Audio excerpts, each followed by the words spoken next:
The big frog is punished.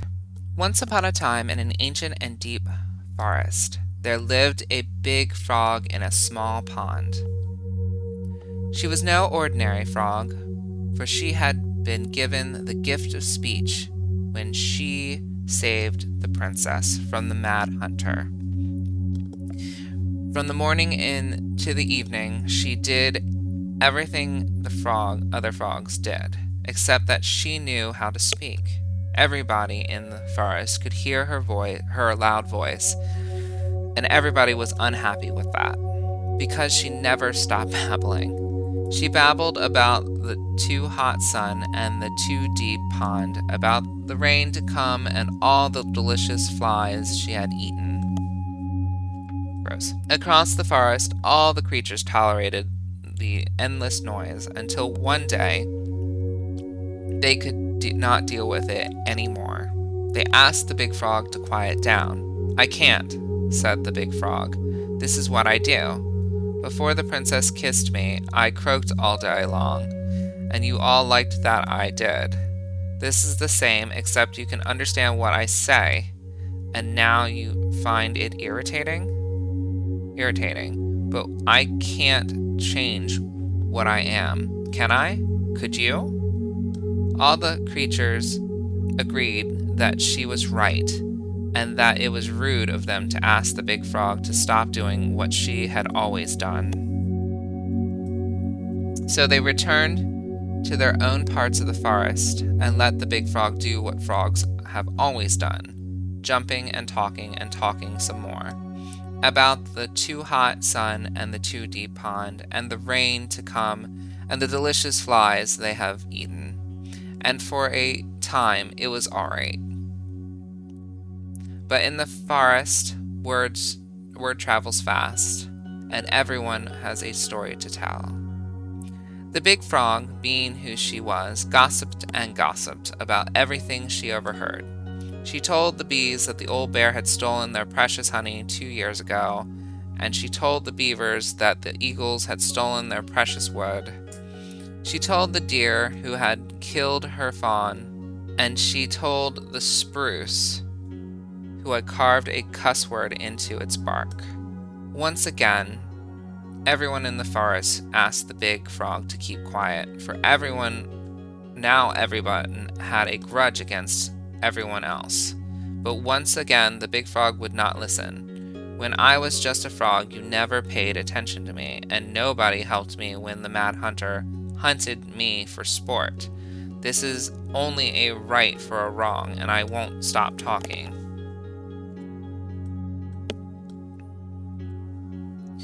The fuss went on, and the noise was so loud that the Ice King himself awoke and decided to see what was going on. "Silence!" bellowed the king, and even the big frog stopped babbling. Once the forest was quiet again, the Ice King patiently listened to what each and every animal of the forest had to say, until finally he made his mind. "Big Frog, you have abused the gift of speech, for you have only used it to get revenge. Despite knowing that words can be hurtful, you threw them around without caution, and you caused too much trouble." The big frog opened her mouth to protest, but the Ice King raised his finger before she could say another word. "Since you received the gift of speech for a good deed, I would not dare to take it away from you. So here is your punishment. I will tell you the biggest of my secrets. It is a secret so powerful and so dangerous that it will frighten you. But if you ever reveal it to anyone," the Ice King bent down and whispered such potent words in the big frog's ear that the poor creature started to tremble. "Now, go on about your business, all of you, and try to forget what the big frog told you, for you are all living in the forest, and you have nowhere else to go." And this is how the big frog irritated the Ice King, and how she was punished. The goblins save the old beaver. Once upon a time, in a deep and ancient forest, winter gave way to spring in a sudden burst of warm air that melted all the snow and all the ice all at once. The river swelled until it could no longer hold all the water in, and then it spilled out to create new rivers in places where no one was expecting them. The whole of the forest went into a panic, looking for a shelter from the rising waters. The very old beaver had been working on her dam when one of those new rivers came rushing right at her. She screeched and squealed, but whatever direction she ran, more water appeared. She was caught in the flood, and though she had once been an excellent swimmer, age had taken its toll, and so the raging water carried her off at a speed she couldn't control. "Help!" she called. The crafty goblins had been running back to their cave under the big wooden house when they heard the beaver's cries. "We have to help the beaver," one goblin said. "You go one way and I'll go the other." They ran, keeping in touch with the gift of voice. Finally, one of them spotted her, twisting and tumbling in the river, but she was on the opposite side of the water, and the goblin could not reach her. "Brother," the sister goblin called out through the gift of voice, "I see her, but I can't get her." "Maybe you can. I'll try." The goblin guided her brother so that he would hit the river in just the right spot to reach the beaver. The plan worked, and soon the second goblin appeared in just the right spot. "Beaver," he shouted, holding out a branch, "grab a hold of this." The beaver grabbed it, but in her panic she pulled the goblin in too. "No!" cried his sister. She ran as hard as her legs could go, managing to outpace the river and get ahead of the beaver and her brother. Searching for some means of getting them out, she spied a low-hanging branch. They'd zip by it quickly, but if they were fast enough... "Brother," she cried out through the gift, "you're humming up on a low-hanging branch. You'll zip by it quickly, but if you're fast enough..." "Got it," said her brother, and then he said to the beaver, get ready to grab a hold of a low-hanging branch. We're going to zip by it quickly, but if we're fast enough..." Suddenly, they were right in front of it and reached out, snagging hold. Though the water beat against them, trying to shake them loose, they pulled themselves along the branch, back to dry land. When they were all safe, the very old beaver thanked the goblins. "But how?" she asked. "Did you know just where to find me? And how did you know that the branch was coming?" The goblins shared a secret smile. "Just lucky, I guess," they said. And that is how the goblins saved the very old beaver from the flooding river, and how she never knew how they did it. The goblins irritate the Ice King. Once upon a time, in a deep and ancient wood, the crafty goblins were getting into all kinds of trouble. They had woken up in a particularly mischievous mood that day, and there was not a single denizen of the ancient forest who they did not manage to pull a prank on. They left a mud pie in the princess's kitchen, so that when she dug in, she got a big mouthful of dirt. They used paint to draw silly pictures all over Moose's antlers while he slept. They told the mangy muskrat that his coat had been returned to its former glory, which made him very sad when he rushed to the water's edge and found he was, in fact, still mangy. They stole branches from the very old beaver's dam in order to have a sword fight, and they filled the old bear's den with burrs. Every time they ran away in a fit of giggles, never stopping to consider whether their jokes had done any harm. They were on their way to fill the pious pelican's beak full of bubbles when they were hoisted into the air by their legs. Though they thrashed and shouted, they found themselves staring into the face of the Ice King. "All morning," he said, "I have been hearing complaints about you two." "They are just pranks," said the goblins. "No one has really been hurt." "Oh, no?" asked the Ice King. He forced them to see how each of the victims of their pranks was doing. The princess had a stomach ache from swallowing the mud. The moose's antlers itched terribly where the paint had touched them. The muskrat was crying, sad at being reminded what his vanity had cost him.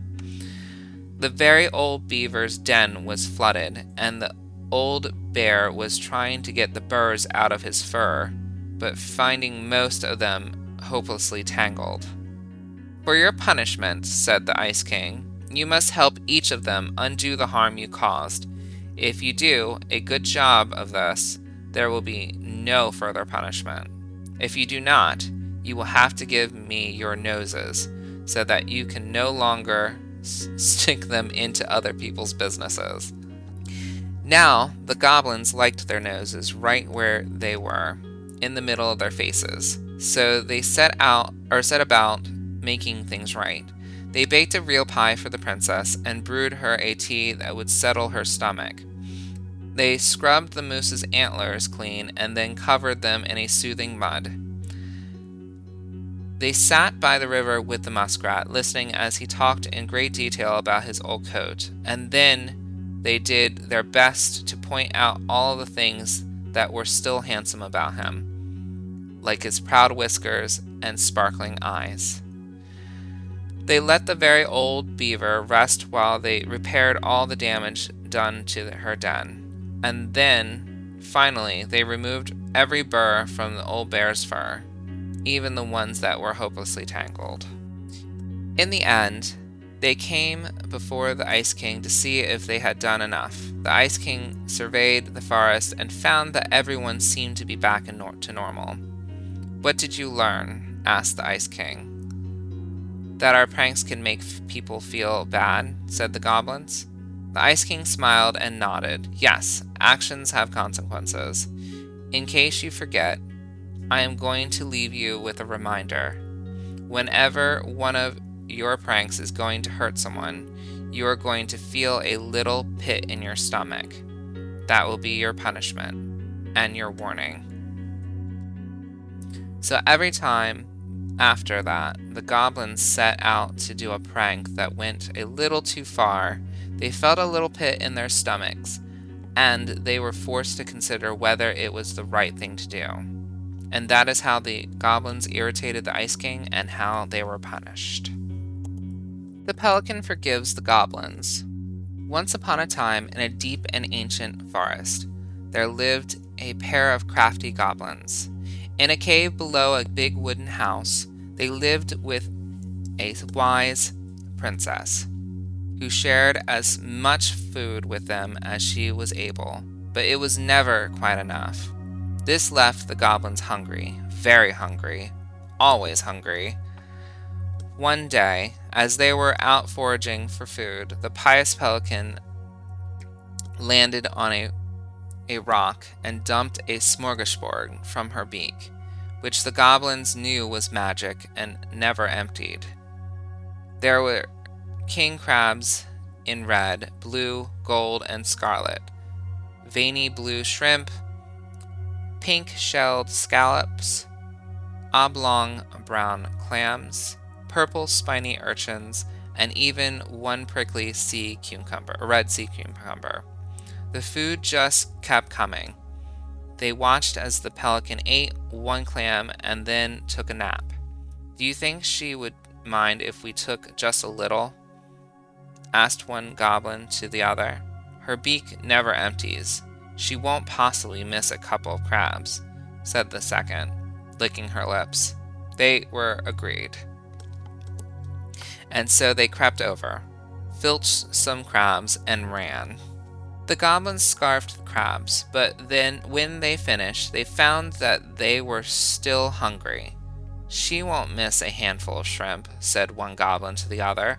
The goblins scarfed the shrimp, but when they finished, they found that they were still hungry.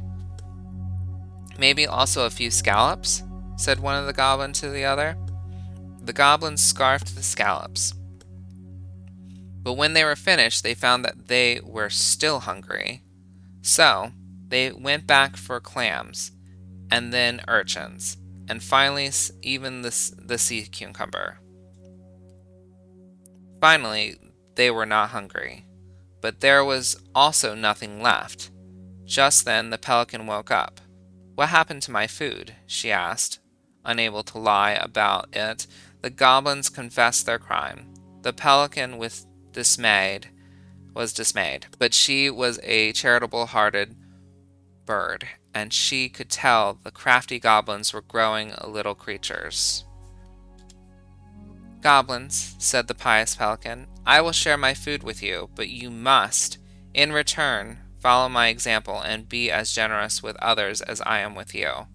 Take that to heart, and I will have considered your debt paid." "But we have nothing to give," said the goblins. "You have your nimble hands and your crafty brains and your loving hearts," said the pelican. The crafty goblins realized how much they had to give, and for the rest of the day they looked for ways to help the other creatures of the forest. They found the stalwart moose struggling with an itchy, hard-to-reach spot on his back, and so they climbed up and gave it a good scratching. Next they helped the old bear, who could not get the honey out of a narrow beehive. They climbed up to the top of the tree with the hive, and then dropped it, cracking it open. Finally they found the princess, crying over a loss she would not speak about. So they wrapped their little arms around her in a great big hug and stayed until she felt better. When they were done, they returned to the pious pelican. "Did it feel good being as generous as I am?" asked the pelican. "It did," said the goblins. "I'm glad," said the pelican. "We all have problems that we can't solve on our own, but if everyone goes about with generosity in their hearts, then there is always someone on hand to help. But we all must commit to do so, or there may be no one there to help you when you need it." This made sense to the goblins, and they thanked the pious pelican for her food and the lesson. Of course, by this time they were hungry again, and that remained an ongoing problem until the day the stalwart moose taught them to fish. But that is another story. And that is how the pious pelican forgave the crafty goblins and how she taught them charity. The goblins meet the ice troll. Once upon a time, in an ancient and deep forest, the crafty goblins were awake, long after they should have been asleep. One goblin said to the other, "Let's go explore the forest." Now the goblins were not in the habit of exploring the forest late at night, and they did not know what they would find. This did not scare them off. They crept out of their beds, bundled up, and went exploring. It was dark. The light of the moon was just enough to keep them from walking into trees, but they could not see more than 15 feet in front of them. Every time a twig snapped or branches rattled, they considered turning back, but they didn't. And so they had ventured far beyond the house into a part of the forest they were not familiar with, when they realized the snapping of the twigs and the rattling of branches had become steady. Something was following them, They turned to run, but a hulking figure emerged from the darkness, sweeping them up with a giant hand and stuffing them into a burlap sack.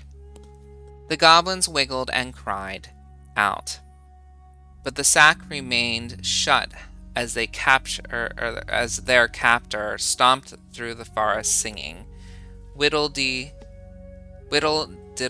dum, whittle diddle dee.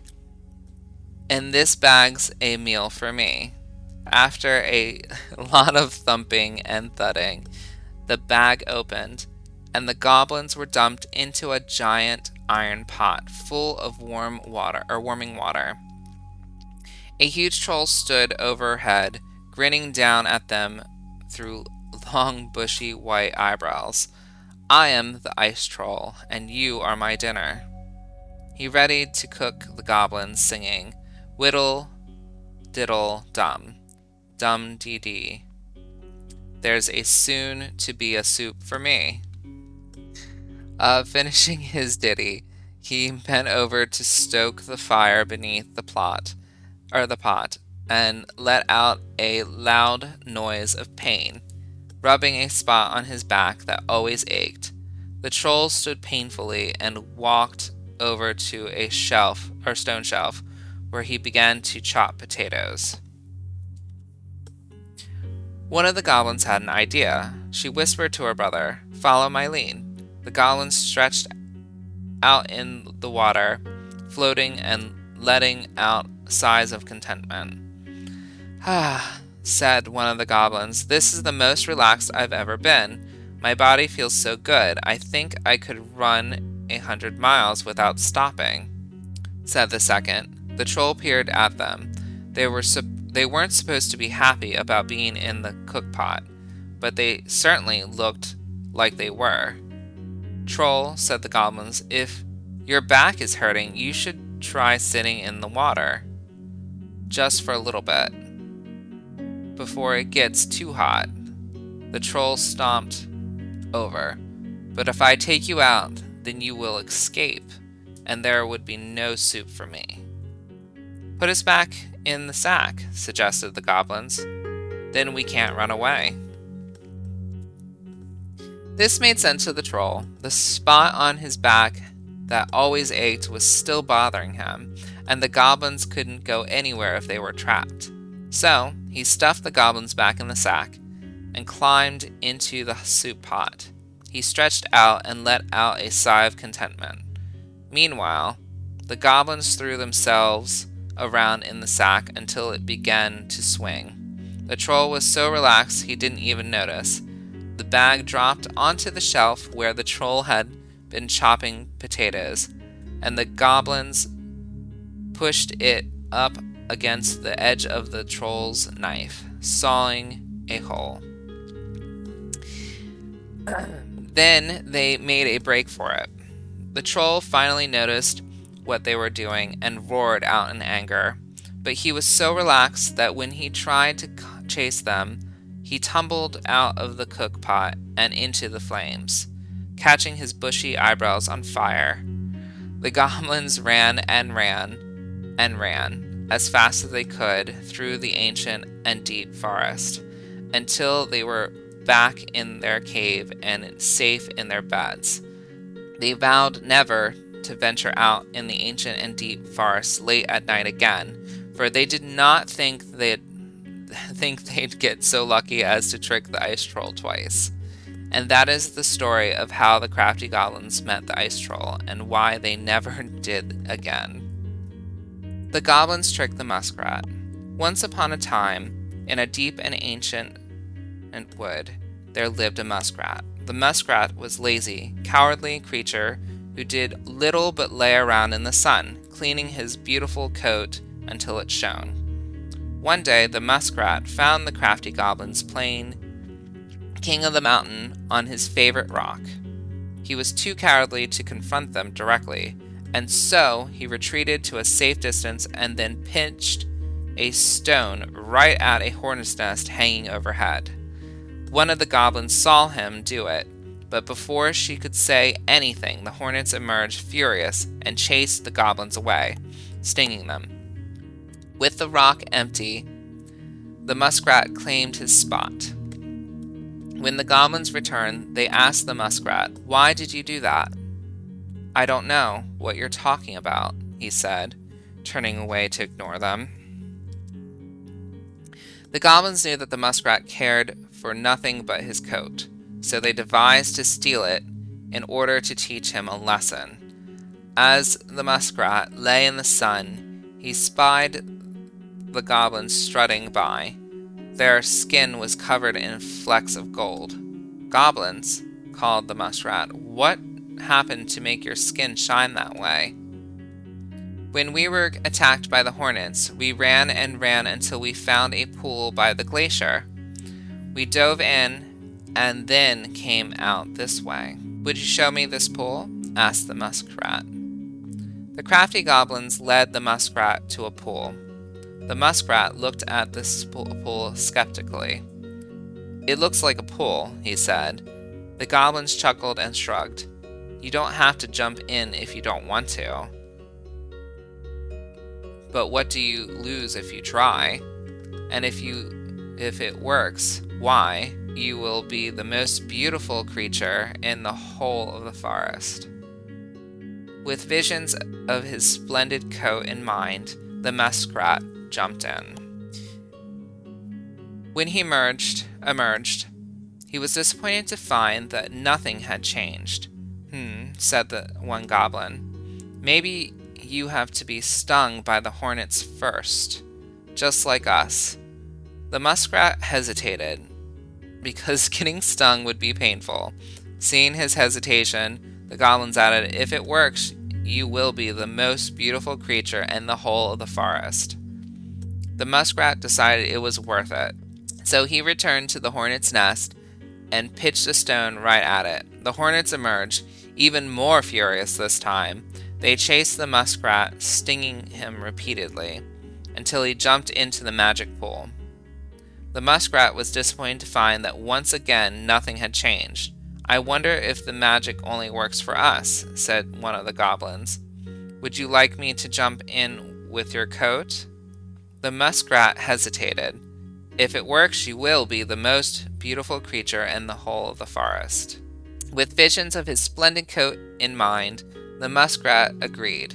He slipped it off and handed it to the goblins. Without his coat, the muskrat was pale and covered in scabbing welts. Instead of jumping in the pool, one of the goblins ran away with the coat, laughing. The other pushed Muskrat into the frigid pool, and as water splashed the goblin, the gold flecks ran, revealing that they had only ever been painted on.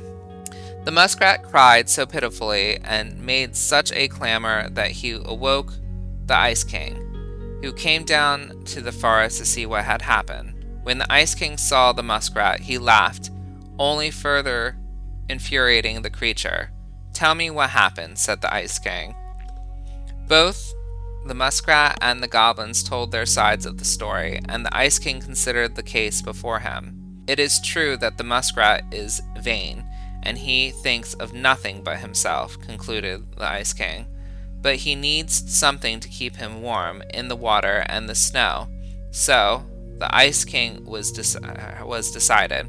The muskrat would get his coat back, but it would be patchy and unkempt.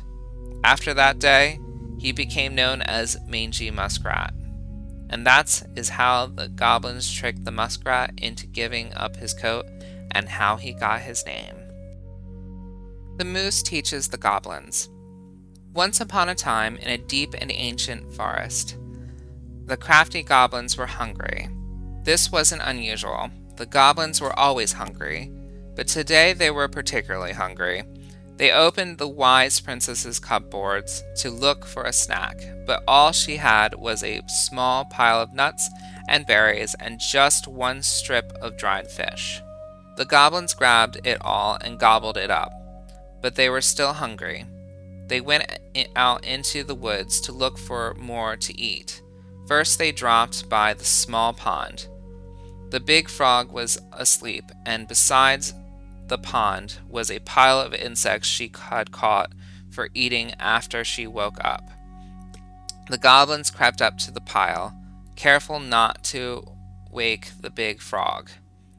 As they got close, she ribbited loudly, and they froze. But the big frog kept sleeping. So they grabbed up the pile of insects and gobbled it up, but they were still hungry. As they crept back into the woods, they found the stalwart moose watching them. "Did you just steal the big frog's food?" The goblins tried not to look guilty, but failed. "She said we could have them," they cried. "Oh, really?" asked the moose. "Let's ask her." So, Moose woke up Big Frog and asked, "Did you say the goblins could have your food?"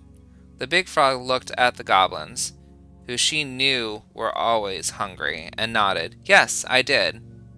"Really?" asked the moose, surprised. Frog nodded, and the moose sighed. "All right then," he said, and he had to let the goblins go. Their next stop was the river. They watched as Old Beaver swiped at a leaping salmon, catching it deftly in his large paws. He lay it out upon a rock and left it to dry, lumbering into the woods to seek out some berries. The crafty goblins crept up to the rock, carefully in case Old Bear returned. They reached the rocks, grabbed the salmon, and gobbled it all up, but they were still hungry. As they crept into the woods, the stalwart moose was once again waiting for them. "Are you going to tell me Old Bear said you could have that?" "Yes," replied the goblins. Old Bear ambled up at that moment, and Moose asked him, "Did you leave that fish for the goblins?" Old Bear looked at the goblins, who he knew were always hungry, and nodded. "I did," he said. "Really?" asked the moose. "Really," said the Old Bear. After Moose left, Old Bear said to the goblins, "Be sure to tell the princess I was kind to you, and don't steal my fish again." The goblins, still hungry, went out looking for one more meal. They crept up to the mangy muskrat's lodge and began to climb inside when they were dragged right back out. The stalwart moose dangled them by the seats of their pants and said, "Now, I know Mangy Muskrat didn't tell you that you could eat his food, because he blames you for his coat being ruined. Besides, he barely has enough for himself and doesn't share with anyone." The goblins began to protest, but he shook his head. He set the goblins down and said, "Come with me." The goblins followed the stalwart moose to a part of the river where it ran slow enough for them to walk into it safely. He gave them each a fishing line and said, "I am going to teach you to fish so that when you are hungry, you do not need to steal from the animals of the forest. It will be hard to work, but it will be honest." The crafty goblins were not against working hard.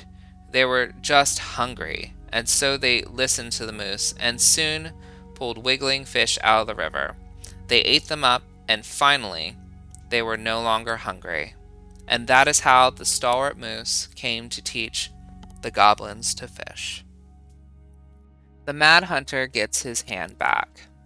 Once upon a time, in a deep and cold lake near the ancient forest, there lived an old seal who was a powerful witch. After angering the king, she had been bound to the lake, allowed only to venture out when the moon was full, and only looking like the hag she truly was.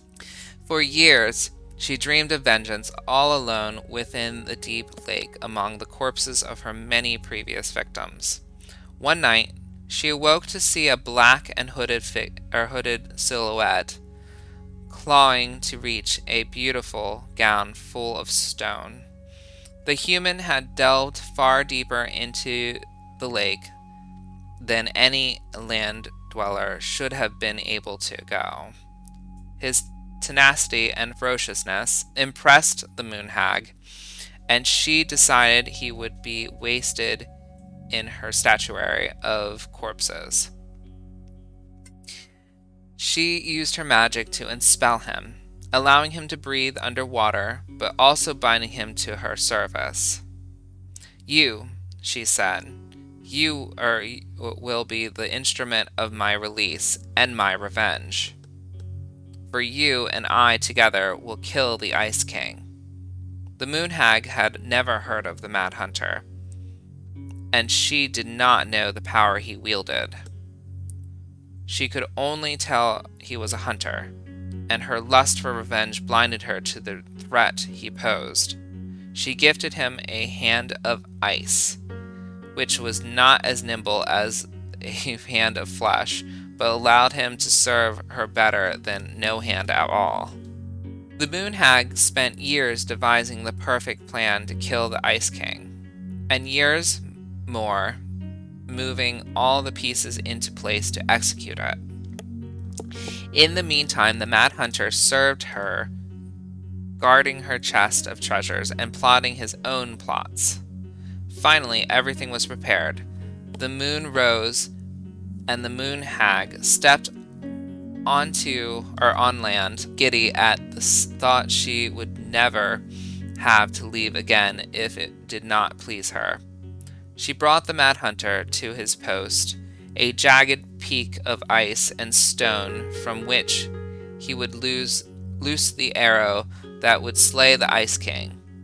Before she could go, he put forward a proposal. "Moon Hag," said the Mad Hunter, "if you grow back my missing hand, I would be certain to hit the Ice King with my arrow. We will have only one shot, and I would hate to miss. You are a powerful witch, so you'll be able to craft ties to bind me to this place that I cannot break."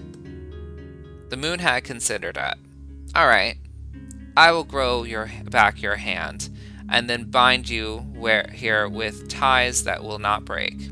She cast a spell, and the Mad Hunter's hand of ice was replaced with a hand of flesh. As the witch left to complete the next part of her plan, the Mad Hunter grinned wickedly in the moonlight. After a short time, the Moon Hag returned, luring the Ice King into the Mad Hunter's line of sight. "What is this about, Moon Hag?" asked the Ice King.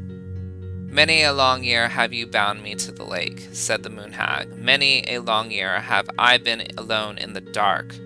That ends tonight." She cast a powerful spell that made the Ice King slow to react, and then gave the signal. "Mad Hunter," she cried, "let your arrow fly." Nothing happened. She twitched nervously. "Mad Hunter," she growled, "let your arrow fly." Still nothing happened. The Ice King, meanwhile, was striding toward her, slow but furious.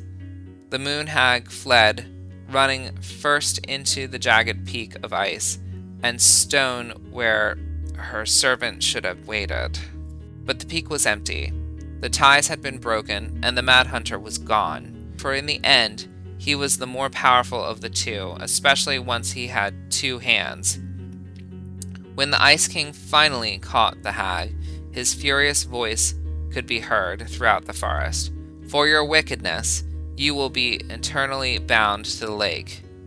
You will no longer be allowed to leave, not even under a full moon." The Moon Hag was imprisoned in the lake, and she never again tried to escape. And this is how the Mad Hunter escaped the Moon Hag, and how he got his left hand back. Hey, thanks for watching my video. If you liked it, please hit the like button.